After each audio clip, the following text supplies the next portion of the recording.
everyone is talking of data center AI, but do we know that data center AI cannot afford even a fraction of a second interruption in power supplies? And when I have spoken to many, they work with second full backup or even third backup reliability. They cannot afford even fraction of a second. So right now, if we see that immediate terms for that kind of reliability and 100% reliability, I think it is only right now the coal-based fossil is the solution. But now with RE capacity, lot of corporates are doing that right balance of and see, without compromising on the security, but also moving toward the energy transition and sustainability. That solution with solar, wind, battery energy storage and affordability also, it is maybe 60 to 70% of the daily requirement if you talk or annual requirement if you talk of, the solutions are available and we have already started building the projects for that.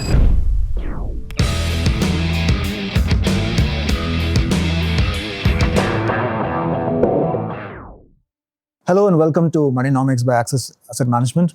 My guest today is Sharad Mahendra. He is a joint managing director and CEO of JSW Energy.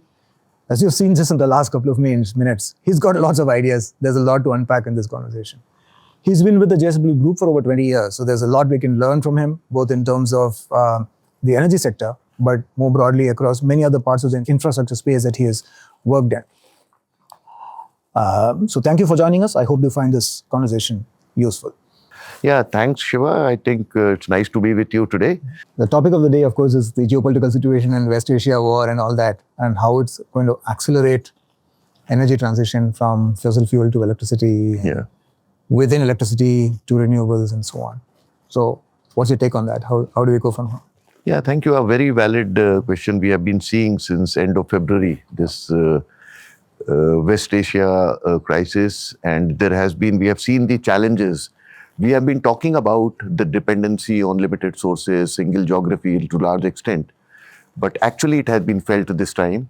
And I think energy transition, when we talk of energy security, leaving apart the challenges being faced on the oil side, but I think in terms of the energy, in terms of the power generation and all, I think India as a country is very, very well placed, well poised to securitize the energy requirements going forward, and the last 3 months have shown us also how important it is, because this is one of the very few geographies in the country, I feel, wherein the great sunlight, great wind, great hydel, apart from the coal reserves, not depending on the import of the fuel.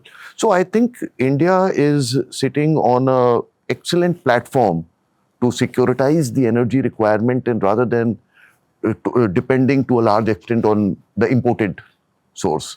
So this is, I feel, is an excellent opportunity to meet the demand and take full benefit of all the possible source of energy generation which we have. So I think it's going to be a decade for India now, and the things have been happening also if we see. But I think it's going to accelerate now. This is, I think there's a lot to unpack in the statements that you made here, and I want to pick up one or two of these, right? One is energy security. I think it's extremely important.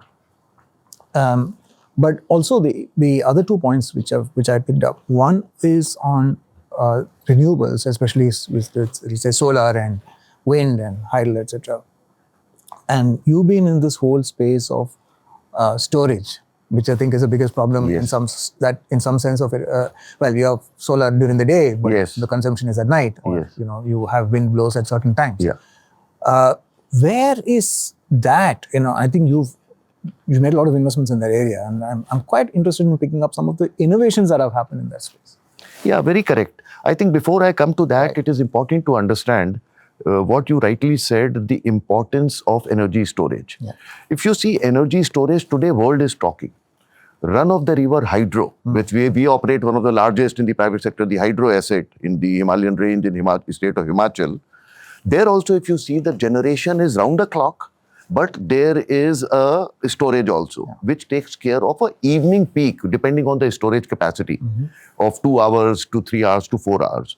But that depends. When the river is not flowing, the storage also goes down So off-season or winters or non-monsoon period, this also reduces. But storage, whether it is hydro pump storage or battery energy storage, is along with the so much of large capacity of solar coming in, and we are seeing where you rightly said solar during the daytime, and off solar the peak demand is the way it is increasing. We have seen this year it has reached across 270 gigawatt of evening peak demand, which is a record in itself, and it is projected to reach a level of maybe in excess of 335 gigawatt maybe in next about 7 years. So I think storage will continue to play a very, very important role, and an overall percentage of stored energy being discharged during the peak hours of solar hours is going to see a significant increase going forward, is what I think. Do you think we have the capacity in India to, now I know hydro as a battery is obviously something that you worked on, but do we have the capacity, batteries and otherwise for that energy storage? Yes, see, battery in near term, if we talk of that the requirements are now increasing. Yes. So battery energy storage, maybe if we ask for maybe in 1 year time, 1.5 years time, if we start the work today, can get commissioned. So next 5 to 7 years, we see that battery energy storage is going to play an important role. And for that, the technology which is there, a lot of work is happening. Today, what is maybe the energy storage solutions are being imported, but now the domestic content has started increasing, and the backward integration, a lot of organizations, including us, are working on to reduce the dependency on imports because of these global uncertainties, what we know. But we have to remember one thing, that battery energy solution, storage solution is well appropriate for a short duration storage, maybe 2-hour discharge or maximum up to 4 hours. But beyond that, the economics also are not in favor. There it comes the large quantum and long discharge of storage is where the pump storage, not the run-of-river hydro, but pure hydro pump storage projects, which we are also building now, work is already on, which will take care up to continuous 8 hours of discharge during the evening. If the solar goes, maybe 6 o'clock it is charged, it can take care up to midnight or maybe 2 a.m. in the night. So those kind of things, but those are long gestation projects which takes maybe 4 to 5 years, the work is on. So immediate near term, I see battery energy storage, for which the technologies are available, lot of backward integration happening in this space.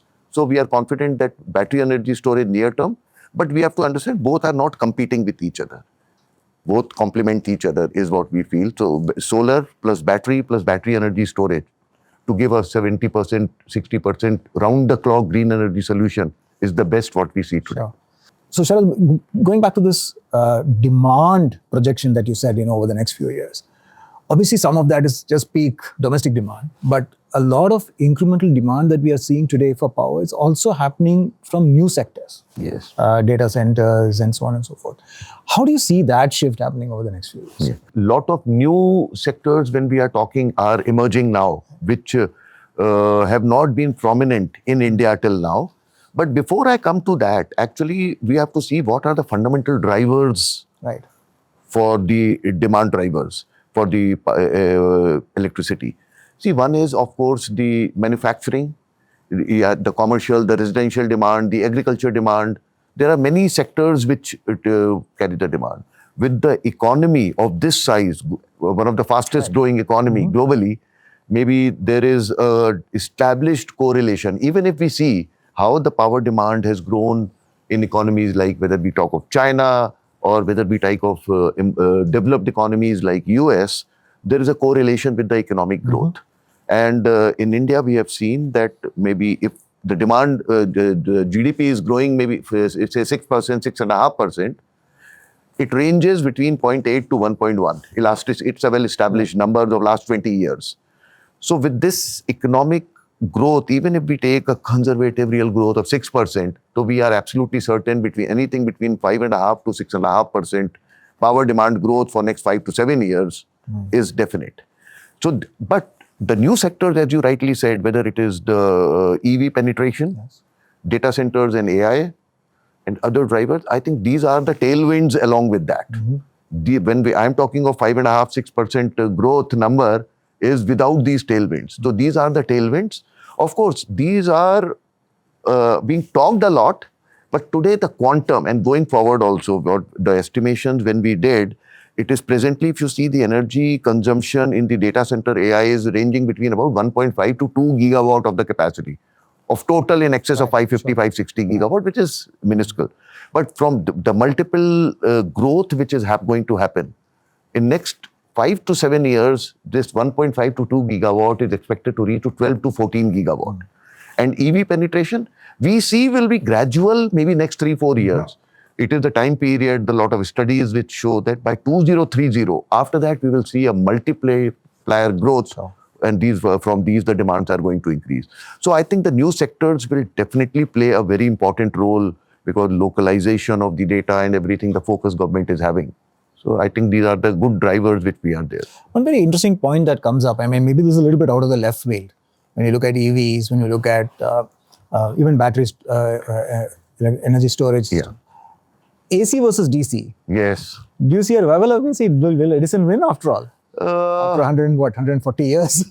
I don't see immediately any change happening. But see, a lot of infrastructural change also is required for that to happen. If we see that, lot of infrastructure, today, you see the entire system exists on what pillars. And if this change has to happen, this change has to happen from somewhere, there has to be a 0 point. In between, to maintain this growth rate and the infrastructure and this change, I think it's not very simple that both will happen parallelly. Oh, only from a perspective of so much of conversion losses. Yeah, that's correct. That's correct. In some of the cases, if you see, like HVAC lines, when the transmission lines, we are thinking government is working. It is the northern grid which is getting connected from Gujarat, Rajasthan to the northern grid, the line which is coming. They have plans for this. HVDC. And yes. Okay. So that those things are already happening. Right. But to scale up any new capacities coming in, new connectivities coming in, this is the way forward which is going to be there. Interesting. No, we're curious to know because we were discussing this, it just occurred to me that this is one debate which is probably everybody thought was settled and dead long ago. And seems to be reviving. But it's also interesting. I mean, given this, people want green energy because the transition from fossil fuel to EVs, ICE to EVs, is also because people want to have lesser environmental impact. There's a part of it is economics, but part of it is also social change. Yes. But economics and social change need to kind of come together. That is, how do you solve for reliable, affordable, and clean? At the same time. See, very rightly said. See, the backbone with the way economy is growing. I'll give an example also of China, where China is. We know the economy, it has matured. I will say to a large extent, whenever I go, I learn at least 1 or 2 things I see new. And I want what we can do here also. See, the thing is that when the economy is growing and at such a pace, more important becomes the energy security. Round the clock reliable power. Everyone is talking of data center AI, but do we know that data center AI cannot afford even a fraction of a second interruption in power supply? And when I have spoken to many, they work with second full backup or even third backup reliability. They cannot afford even fraction of a second. So right now, if we see that immediate terms for that kind of reliability and 100% reliability, I think it is only right now the coal-based fossil is the solution. But now with RE capacity, lot of corporates are doing that right balance of without compromising on the security, but also moving toward the energy transition and sustainability. That solution with solar, wind, battery energy storage and affordability also. It is maybe 60 to 70% of the daily requirement if you talk, or annual requirement if you talk of, the solutions are available, and we have already started building the projects for that. We are supplying to likes of Amazon and other big corporates. So it's a mix right now, but depending 100% on RE with reliability is available, even with storage. So the next comes maybe 10 years now, 12 years, 15 years. Once the nuclear start becoming, the private sector is now entering into this, nuclear is the next possible solution. we American see. data center companies are buying nuclear power plants. Yes, So, yes, yes. So do we see that? Yes. Do you see nuclear becoming? Nuclear will come, definitely. There is no option in that, and government has now allowed the private sector participation. This Shanti Bill passage in both the houses a few months back. So I think these policies in the draft stage and discussions are on with the industries. So, but maybe it is few years, maybe 10 years, no one knows, or 12 years, but yes, nuclear is going to be there, play a part. So if you were to take that call of, let's say, over the next 5 to 10 years, what percentage of India's power will still be fossil fuel in maybe 10 years' time? See, I see, right now, if we talk of, it is close to 50-50. Sure. In terms of capacities. But in terms of the consumption, it is about 70-30. Going forward, I feel that in terms of capacity, in 10 years' time from now, fossil will reduce to 30% in terms of capacity. And in terms of consumption, from present 70%, it will come down to about, though it's just a estimate, maybe anything between 50 to 55% is what is the estimate for going forward 10 years from now. Because backbone will still remain. I'll give the example of China. If you see, China with such large capacities and adding anything between 300 to 400 gigawatt of green energy capacity every year is also adding 50 to 60 gigawatt of thermal capacity every year. So that ratio in terms of capacity, but in terms of generation, because of the higher generation, that maintains. Is there a move towards more green fossil, meaning in the sense of, I know you guys have invested somewhat in coal ash capture and some of these kind of things. Where does that tie into this picture? See, we also have laid down our plans, like as an industry and also we as an organization, to reduce the CO2 emission. We have a defined targets which are monitored every quarter, annual basis also. So it is right now, see, nothing much can be done on coal. Domestic coal, we know what coal is there. But the technologies of the equipment, the new power plants which are coming up as compared to what was set up 10 years back, 20 years back, these are much, much more efficient, ultra supercritical technology which is there, wherein it produces the same amount of power with much lesser CO2 emissions because of the technology. So those are the things which we are working. Apart from that, the water conservation, everything. So there are certain steps, but we cannot say that there will be a technology wherein through coal route, a green power, of course, reduce CO2 emissions. Yeah, I understand that it is obviously fossil fuel. At the end of the day, you're burning carbon, and therefore there isn't much you can do about that part of this. All you can do is maybe you're right in terms of improving the efficiency of generation. But there is a point beyond which, I mean, at the end of the day, you're just driving a turbine. There's only so much you can do in terms of how much that energy efficiency is going to be. I mean, the same issue with ICE engines. I mean, at the end of the day, there is a upper limit to how much efficiency you can draw out of it. In that same context, in terms of where investments are really needed as a sector, is it the same technologies that we're focusing on today? Solar, wind, hydro, maybe nuclear. Is that it? Where is the cutting edge in terms of innovation or product? See, one thing, when we talk of solar, within solar also the technology evolution, the way it is happening in terms of the efficiency improvements. The first solar plant which we set up in year 2020, the solar module was a 240 watt peak model, 220 watt peak model. Today, what we are setting up is 610 watt peak module. The cell efficiencies have improved, lesser number of area required to generate much higher energy. So those kind of innovations are a continuous process, which we also keep working on, tying up with various institutes like IITs and all. And we have a dedicated team which works on. So technology part within each is important. Like wind, if you see old wind plants, you will see maybe 100-meter height plant or 80-meter height plant, 850 kilowatt of power generating. What we are setting up, we are one of the first to, we are setting up, we have started the installing 4 megawatt machine, one machine. So generating more than 4 times the energy from the same resource, because these natural resources are also limited.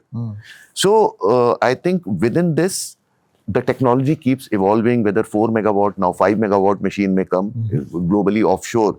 14, 15 megawatt machines, towers are also there globally, which are offshore machines.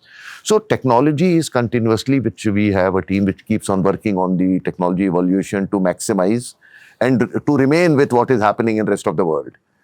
And apart from that, in thermal space, I told you about the technologies what we are using to be more efficient in terms of generation.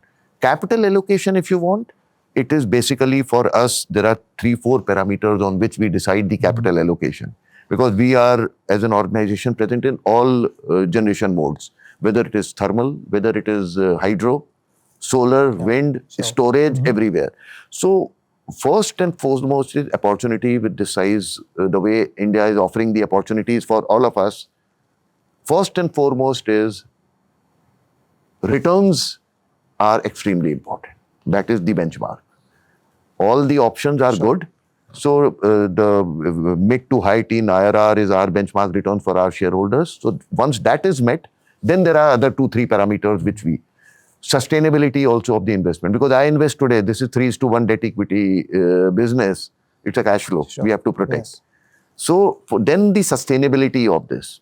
Because structurally, Shiva, if you see, there was a similar kind of boom in the energy sector came up around 2010, 8-10. I think peak was in 2010. When everyone started investing, but there is a significant difference between the two. That was more supply side, leading to demand, and then suddenly demand collapsed. There were a lot of NPAs, maximum NPAs happened in the power sector. But this time, structurally, it's exactly opposite. All investments which are happening in the sector is basically it is demand-led, not supply-led. So that gives a stability to the business. So for us, capital allocation based on one is the returns, and then to de-risk the business in terms of like today we are seeing that there are hardly any rains now.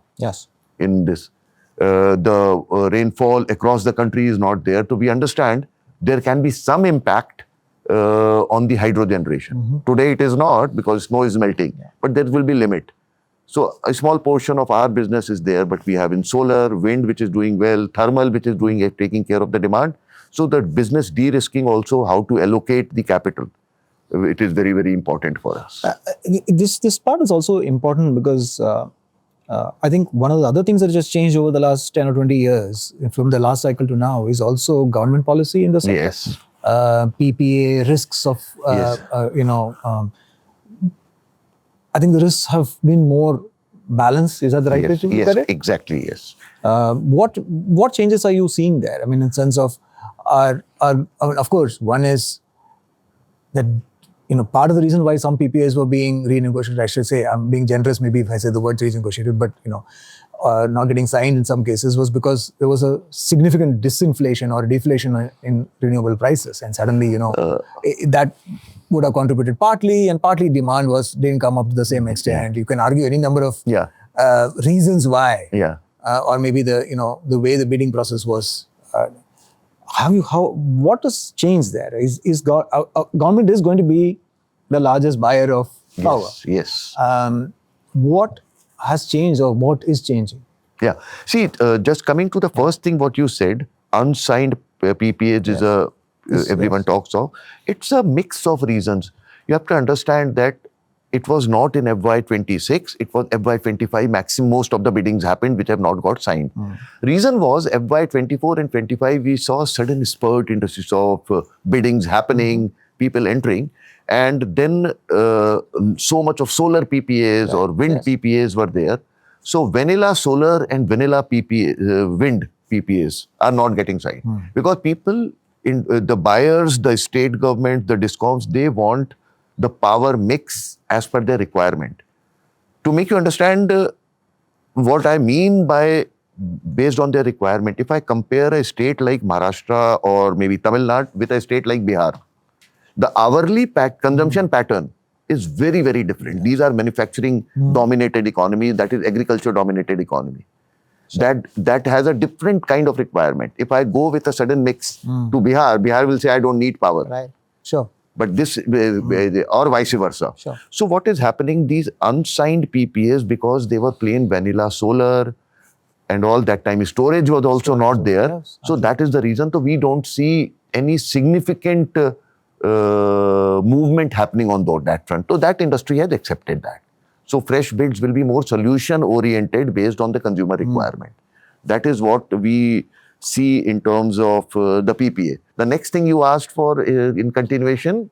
No, I think it is related to what are the policy changes. Yeah, so one is policy changes have really been helpful to the sector. If you see the kind of reforms which this government started about 4 to 5 years back, which has resulted in a huge improvement in the DISCOM health. Right. Financial health of DISCOMs.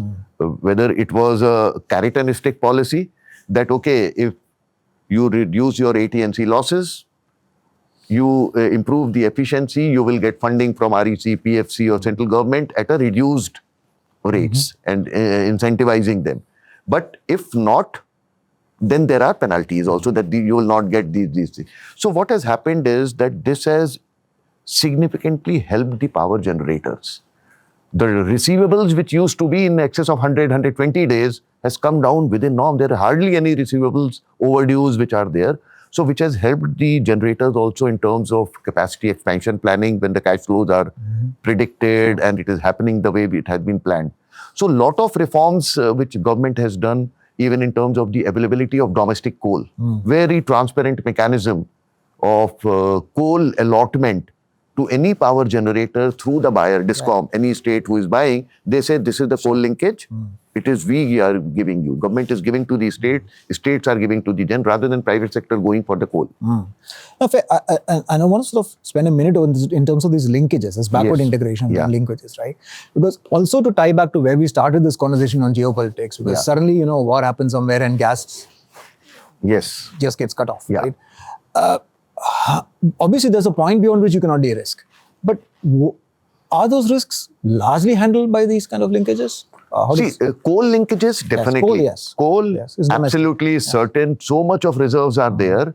We can say that the imported coal, in fact, when we entered into this area about more than 20 years back, 2 of our plants, one in the state of Maharashtra and one in Vijayanagar, 100% imported coal linked, because that time the coal domestic was not available.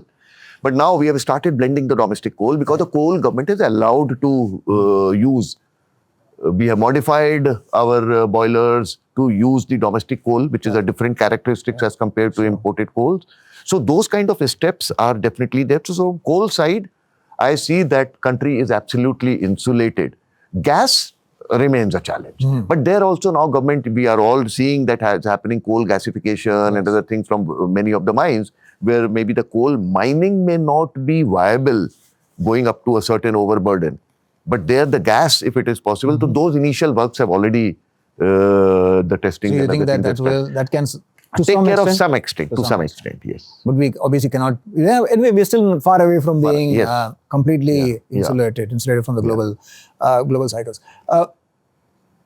Does this, the more backward integrated we are, does it also reduce the margin or the price risk for the sector? Yes, definitely, yes. So, one, because obviously solar and other stuff is more capex driven, and well, whether if the sun is there or not. Yes.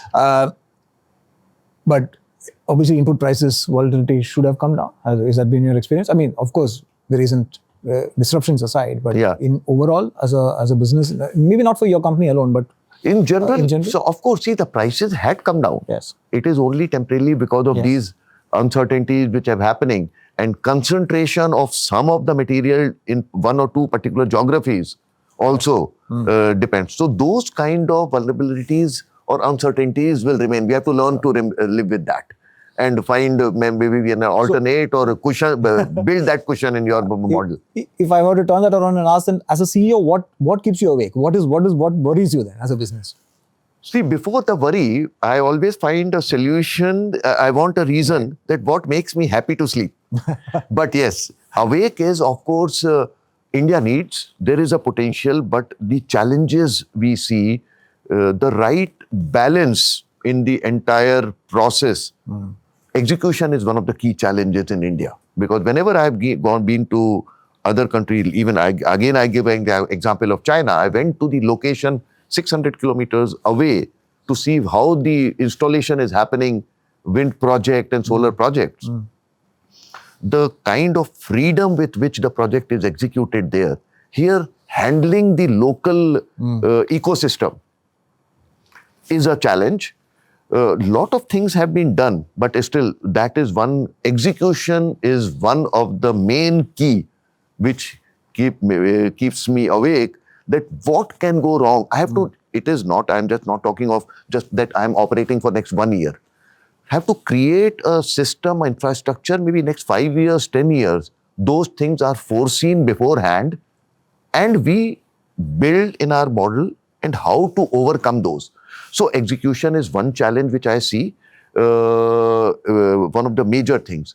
And another is that just for the sake of adding gigawatts in my portfolio, should not take any wrong step in terms of capital allocation. These two things, so that maybe it is not for today, it is for after 10 years or after 15 years, something which has been done today will be giving results also after 10 years, 15 years. So anything wrong done today should not harm after 15 Yeah, I mean, years. it is a long Yes, it's a 25 years asset life. So Absolutely. those are the things. So that is what you want to sort of spend time Yes. understanding and worrying about, rather than the price of the input. Yeah, those are certain things which are not in my control. I have to live with that. I want to sort of move a little bit away from just electricity and energy for a moment and look at the other things that you've done over your career.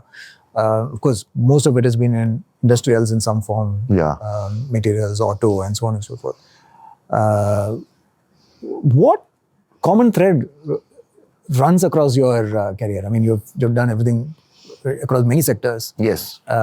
Why this sort of, how did you end up in energy? See, the thing is that one is that fundamentals and basics remain the same. When I started my career, maybe it is very important to be in the field, to have a first-hand experience. And I spent a lot of time or initial period of more than 12 years of my career being in the field and knowing the reality, what is happening, not just on paper. Right. So that actually created I will say, a strong base, and fundamentals remain strong. How I ended up in energies, I've been for a long time, as you said, maybe almost 20 years with JSW Group, a long time with JSW Steel, and within the group, when energy vertical growth, because I took charge only in February 24, that time we were at about 7.2 gigawatt, and today when we are talking, we are at about 14 gigawatt. So in a span of about 2.5 years, close to double the capacity, both through organic and inorganic routes. I think what has made the common thread which I have seen is that one is that the self-belief. Self-belief and belief and creating a team to do the work, not everything. I cannot just be an operator and I keep doing myself. Right. Maybe I'm thinking more of 2030. We have already announced our thing. Now I've already started thinking 2030, everything is lined up now. It's execution which is happening. 2035, what it should be. What are the new things? Wherein, as I said, nuclear or any other thing, whatever is coming up. So that is where I like to spend the time, which is something which has got added when I moved into energy, and I saw it's a very happening place in terms of the diversified opportunity, the thought process. What I think for thermal, wind, solar, absolutely. Storage came up, then it maybe 1.5 years back it started. Now nuclear we have started spending. Manufacturing, we have gone for backward integration also to de-risk the supply chain. And as an energy company entering into manufacturing, we are manufacturing our own wind blades. We are now started manufacturing our own thermal boilers, which we took the technology from GE. So a lot of things are getting backward integration and all. So I think energy, it's a very exciting space. I'm happy that I'm having here. That's great to know that. So what does your day look like? I mean, as in do you spend the whole day, I mean, of course you're sitting here doing this podcast, but on a normal day, you spend the day in sort of In What maybe, percentage of the time would you be sort of sitting in meetings, and what percentage of the time would you be sort of visiting a facility? see, facilities visits, so that we have more than 35 locations across the country. So, but definitely maybe at least 1 or 2 facilities in a month I do visit, and diversifying different areas, Sure. sometimes in manufacturing area. But yes, otherwise in office, and most of the time is this year is already lined up. Whatever it is a periodic, we have monthly review in terms of where we are, what we did previous month, what is the thing, that is a normal route. But otherwise, talking of maybe next year or at least a year ahead on a day-to-day basis, and then also working on the strategic thought process, what more. This point that you made and the point before, which is a little bit, thinking of the next, 2030, then 2035. I'm assuming you must be sort of taking this as project approaches, right? So you will say that, okay, what is today being executed? What is the sort of optionality for the future type of. How do you build these project teams? Do you have a thought process in terms of a team? Do you have a core team that always runs all the projects, or how do you build your teams? See, teams we have built, like this is one thing which we have. Now, if we see, we are expanding in solar, wind, whether battery storage, hydro pump storage, or manufacturing, or even in thermal greenfield plants, which we have not done parallelly, simultaneously all. So we have built the teams. We have different vertical heads who are independent, working as a business head, say for thermal, business head for RE business head for manufacturing, hydro business head separate. So these are the heads with whom I work. Sure. And they keep on working on the opportunities, and we keep on discussing what more. If I have to plan for 2035, I have to start planning something now based on, of course, the finance plays a very important role. My finance CFO also, that what is going to be the situation in 2030, what is the investment plan for next 5 years. So all those things we keep on discussing and make a plan, and of course then discuss with our chairman also. Sure. So it's not like, you have a project and you say, okay, I'm going to set a team to do it. It's rather vertically driven, and each team is. We need a focused, concentrated approach. Each vertical head is an expert in his domain. That is how we work. Otherwise, if I give one that, okay, all projects, then I don't think that doing the justice with the size of the opportunity and the business work. And because of the diverse nature of the business. Diverse nature also, yes. I understand. We typically do have, even our audience tends to skew somewhat younger. We do have a lot of people on two paths. One, of course, there's a natural audience of who are more interested in the investment aspect of this. But there's also a lot of people who are young professionals who are trying to sort of set into this early in their career, trying to figure out what they want to do. How should they approach this sector, this energy sector? If you're a young professional, maybe got out of college or B school and trying to figure out how do I make my career here? What should you focus on? See, I think my message will be that this is a very, very happening sector. Not like the earlier perception which was there that it is burning coal and generating power. So much of technology, so much of data and analytics which is there, so much of AI is now playing such a big important role. I'll give you an example that just 3 months back we have commissioned our complete control center, which is in Mumbai, wherein wherever the projects are going on, I can see each and every project status from their financials. What is the budget, what is committed, what has been done, and how much work everything is done. Operating plants, where each and every wind turbine, we may be having maybe more than close to 2,000 wind turbines across the country. Each and every turbine performance I can watch sitting on my table. So these are the data analytics and these things. So a lot of advancement is there, and excitement is there for people to select what they want, whether it is the battery energy storage. We have a state-of-art battery energy storage assembly plant also. We have our own with robotics and everything. So I think it is not that old conventional ki jaake kapda ganda ho jata hai, kala ho jata hai koile se. It is nothing like that. It is a very, very exciting sector, and this is a sector for next 20 years is what I can say. Excellent. Now, I want to spend a minute or two on you we've discussed your career path to some extent. Yeah. And we've also discussed what keeps you up at night. Yeah. But let's talk a minute about something that you do. And just before we started rolling, we were discussing a couple of things. One is your like for cricket, but I think the more interesting thing for a lot of people will be the fact that you play the drums. Yes. I think you said you started this just 5-6 years ago Yes, during yes. the lockdown. Yeah, it was 6 years back. Yes. Just like that? Yeah, it was a lockdown. 4 months. There was a period that got stuck at home, work from home. How much to do and having full life, leaving to Right. office at 9:30 and coming back at 7:30 and sitting at home was really difficult. So that is the period I thought, why not just somehow able to buy a drum, called a teacher, started teaching, and then now started playing regularly. I'm saying I'm completely impressed. I'm amazed that you're doing this. It should inspire people like me to start up, maybe picking up an instrument myself. I don't even know where I'll start, but it's quite interesting. And you said you like old classic Bollywood songs and yes. stuff. Your favorite piece of music? Yes. What's that? What's your favorite? Maybe it's a mix, not only just the old ones, but Vice versa. lot of fast songs. What's drum what's your absolute favorite song to beat out? There are many, but yes, which I played on the stage in front of 2,000 people in the first stage show which I did. That was Duniya Mein Logon Ko Nice. Dhokha Kabhi Ho Jata Hai. That was one of the favorite songs which I played drum. But yes, this is something not just that I want to enter into music. It is more also now has become a habit, like daily. After having my breakfast, my schedule is such. Office time is fixed. But before going to office, after getting ready, I play at least for 20 minutes to half an hour drum, then leave for office, then sit in the car. That I think that dedication I must commend you, because I think it's always very easy for us to just the morning, the day, then you run to office, and then the day just starts, and then by evening you're tired and out of it.